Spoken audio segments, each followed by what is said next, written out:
Cage, or as I call it because it makes more sense, Stack Cup, is a fast-paced drinking game which punishes noobs and bad players.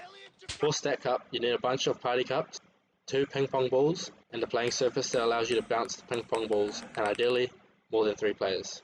You can play with 3 people, but it is painful, especially if you get caught in the cage. You may die. I will explain the cage later. If you have enough cups for beer pong, you have enough for Stack Cup, but I always prefer more cups. To set up the game, place all but 2 cups in the middle of the table. From here, fill up the cups to about here. The centermost cup is to be filled to the top with a mix of beverages and sometimes a cheeky dash of hard liquor. This is the King's Cup as some call it. If you play with me, there'll probably be multiple King's Cups. Once the game has been set up, players are to spread out and stand around the table.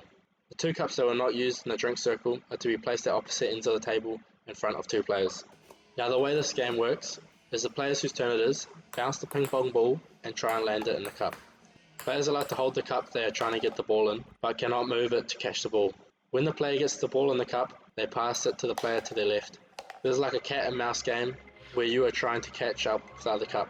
When a player successfully lands the ball in the cup and the player to their left has the other cup, this player can stack their cup on the other player's cup, hence the name Stack Cup.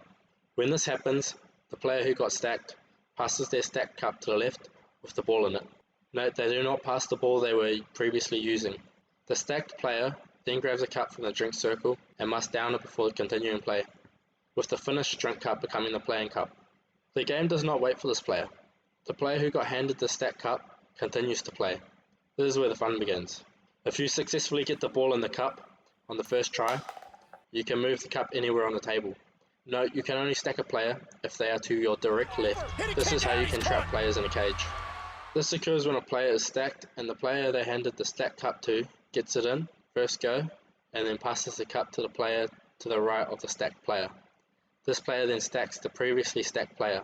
This repeats until the player taps out, passes out, or gets out. The cage is fun for the people performing the play, hell for the player in the cage, and boring for all the other players. The only time I don't like Stack Cup is when one player is getting abused in the cage and drinking all the drinks.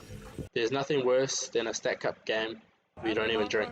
The perils have been too good, I guess. I'm here. Some people play with a mercy rule, where the stacked player is allowed at least 1 shot before they get stacked again. Depending on who I'm playing with, I usually instill this rule. The only other rule is if you bounce a ball and it lands in one of the drink cups in the middle, you must down it, then stack it on your cup before continuing. Some quick disclaimers. What's this? I suggest you find cups that are the same. Stacking mismatched cups creates a retarded stack cup.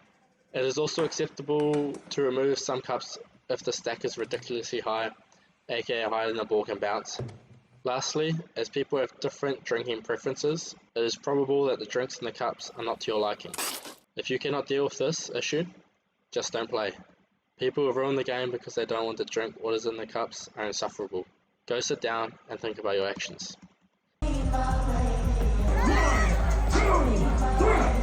Big City Life. Bam, bam, bam, bam, bam, bam. It's the outro. Bam, bam, bam, bam, bam. Just a regular Joe. Bam, bam, bam. Psh.